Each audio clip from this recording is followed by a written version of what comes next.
ఎన్ని నెలలకు ఒకసారి ఇచ్చేవాళ్ళు, దానికోసం ఎంత తిప్పుకునేవాళ్ళు. నీ 1000 రూపాయలు లేకపోయినా పర్లేదు న్యూసెన్స్ అనుకునే అనికి జనమే తప్పుకునేట్టు మనం మీకు వీడియోలో కూడా చూపించాను ఎన్ని కష్టాలు పడాల్సి వస్తుందో నెల తిరిగేసరికి ఆ పెన్షన్ల కోసం. అవి కూడా ఎంతమందికి ఇచ్చారు? తక్కువ మందికి ఇచ్చారు. కొన్ని ఇచ్చేది సరిగి ఇచ్చారా? వాళ్ళ ఆత్మగౌరవం దెబ్బతినకుండా, ఆత్మాభిమానం దెబ్బతినకుండా వాళ్ళకి ఇచ్చారా? పెద్దవాళ్లకు అందరం వాళ్ళ ఆశీస్సులు కోరాలి. పెద్దవాళ్ళది సమాజానికంతా వాళ్ళు వాళ్ళ కష్టంతో సమాజాన్ని ఇంతవరకు తీసుకొచ్చిన ఆ పెద్దలు శ్రమ మీద డిపెండ్ అయ్యి ఇప్పుడు శ్రమ చేయడానికి శక్తి కూడా లేని వాళ్ళు సమాజం అండగా ఉండాల్సిన ఆ వృద్ధులను వాళ్ళతో ఆడుకున్నాడు. ఇప్పుడు ఆడుకుంటున్నాడు. పేరుకి ఇక్కడ 4000 అన్నాడు. ఇంకో పక్క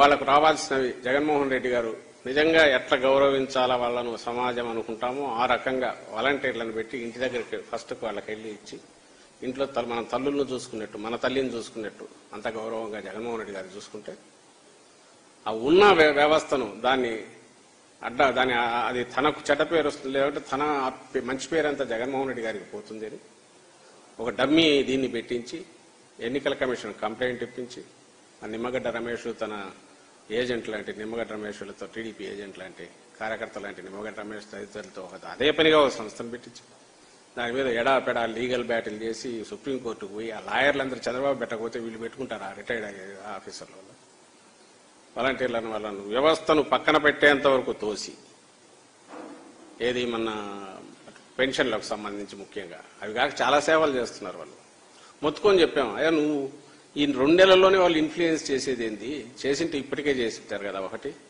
ఇంతకంటే ఎక్కువ బెనిఫిట్స్ అందుకున్న వాళ్ళు వాళ్లే ఇన్ఫ్లుయెన్స్ అయ్యింటారు కదా. నువ్వు వాళ్ళని ఎట్లా మారుస్తావు? వాళ్ళని కూడా వ్యవస్థలోంచి తప్పిస్తావా?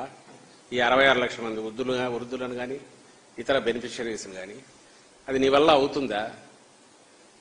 అనవసరమైన ఇది సిస్టమ్ను చెడగొడుతున్నావు. మళ్ళీ నువ్వే ఆ పాపం చేసిన వాడు అవుతావు, జాగ్రత్త అని హెచ్చరించాం. అయినా సరే అది వాళ్ళ వ్యవస్థ వాలంటరీ వ్యవస్థ వాళ్ళని పక్కన పెట్టేంతవరకు వదల్లా. వెంటబడేసి వాళ్ళని పక్కకు తప్పించినాక అర్థమైనట్టుంది ఇది ఎక్కడో కొడుతుందని. ఇమ్మీడియట్ ప్లేట్ మార్చి ఉన్న ఉద్యోగులందరినీ ఇళ్లకు పంపించుకోమని అట్లా మొదలుపెట్టారు. ఆల్రెడీ ఎన్నికల కమిషన్ డైరెక్ట్ ట్రాన్స్ఫర్ చేయండి బ్యాంకులో కానీ ఫస్ట్ ఆదేశంలో ఇస్తే లేదు సెక్రటేరియట్ల దగ్గర, ఎందుకంటే బ్యాంక్ బ్రాంచీలు అన్ని ఉండవు, సెక్రటేరియట్ దగ్గర ఇస్తాం, రాలేని వాళ్లకు ఇళ్ల దగ్గరికి పంపుతామని గవర్నమెంట్ సిస్టమ్. అది కూడా ఇప్పుడు పొలిటికల్ కంట్రోల్లో ఉండేది కాదు, ఎలక్షన్ కమిషన్ ఆదేశాల్లో నడిచే సెటప్. ఇప్పుడు చీఫ్ సెక్రటరీ గారి ఆధ్వర్యంలో వాళ్ళు అనుకుంటే వాళ్లను ఏజెంట్ల కింద వేసి వాళ్లకు బ్లాక్మెయిల్ చేసి ప్రెజరైజ్ చేసి మళ్ళీ ఈసీ దగ్గరికి పోయి ఈసారి వాళ్ళు ఖచ్చితంగా మీరు బ్యాంక్ ట్రాన్స్ఫరే చేయండి అని చెప్పి మళ్ళీ ఆదేశం వచ్చేట్టు చేసి అది వచ్చినాక ఇప్పుడు మళ్ళీ 4 ఖర్చుకొని ఇదేదో మనకు చుట్టుకునేట్టుందని నో నేను కుదరదు బ్యాంకులో ఒప్పుకొని మళ్ళీ రచ్చ చేస్తున్నాను.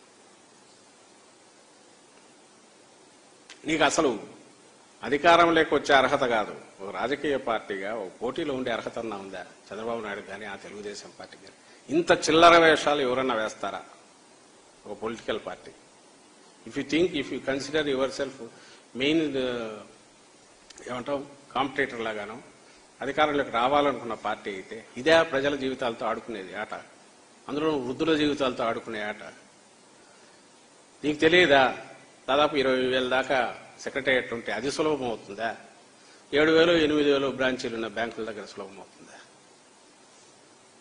నువ్వు వెళ్ళకపోతే అసలు ఈసీ ఎందుకు ఇస్తుంది నీకు? ఇప్పుడు బీజేపీతో కొత్త మిత్రత్వం వల్లనో అక్కడ పోయి ప్రెజర్ తెచ్చారా? వ్యవస్థల్లో నీకుండే ఇన్ఫ్లుయెన్స్ వల్ల ప్రెజర్ తెచ్చారా? లేక నీ గోల భరించలేక ఎందుకు వచ్చిన గొడవలే మీరు ఆల్టర్నేటివ్ ఏర్పాట్లు చేసుకోండి అని వాళ్ళు చెప్పేటట్టు అంత ప్రెజర్ తీసుకొచ్చారా? ఆఖరి పరిస్థితినేమో పెనం నుంచి పొయ్యిలో ఫస్ట్ ఏమో పెనం మీద పడేసినావు, లక్షణంగా ఊరకున్న ప్రాణానికి ఊరేయడం అంటే ఎట్లుంటుంది. దాని నుంచి పెనం మీద పడేసావు, ఆ నుంచి అటు ఇటు ఎత్తేసి పొయ్యిలో పడేసావు.